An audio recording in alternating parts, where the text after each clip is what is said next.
এখানে আপাতত সেচের কোনো ব্যবস্থা নাই, তাই যে গ্রামের যে আগের পদ্ধতি সেই পদ্ধতি ব্যবহার করা হয়েছে। আমি একটু কাছ থেকে দেখাই। পানিগুলা পুকুর থেকে তুলে এইভাবে নালার মাধ্যমে দেয়া হচ্ছে। এটা সামনে যাবে পানিটা, ওখান থেকে আবার পানিটাকে উপরে তোলা হবে এই সামনে এই জমিটাতে। তো তারপরে মূলত চাষাবাদ করা হবে।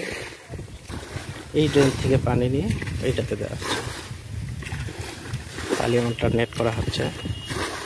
এই পানি অনেকটাই জমে গেছে, এই দেখেন এতক্ষণ সেচ দেওয়ার পরে পানি একটু একটু করে জমতেছে।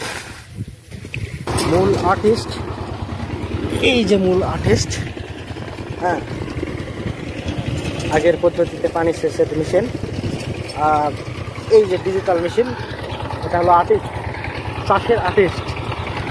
তো এখন দুটার কম্বিনেশন হবে এখন মোটামুটি। তো এখন আমরা বীজতলা তৈরির জন্য মানে চাষাবাদ শুরু করে দিয়েছে।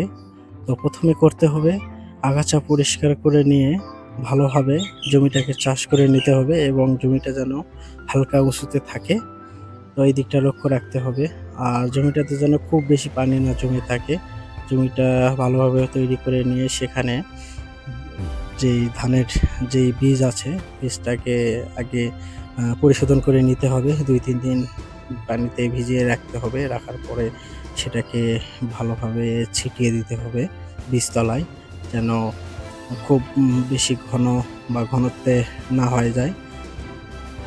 তো ধানের বীজ ছিটানোর পর 2-3 দিন পর দেখবেন চারাগুলো গজাতে শুরু করেছে এবং তারপর যখন চারাগুলো আস্তে আস্তে বড় হবে 20 থেকে 30 দিনের মধ্যে সেগুলো আবার নিয়ে অন্য জমিতে চাষ করে আবার সেম পদ্ধতিতে বীজগুলোকে চারাগুলোকে রোপণ করতে হবে। তো আপনাদের আমি পুরো ভিডিওটা দেখালাম, বীজ বপন থেকে শুরু করে চাষাবাদ পর্যন্ত এবং চারা বড় হওয়া পর্যন্ত। তো এই ছিল ধান বীজ বপনের সহজ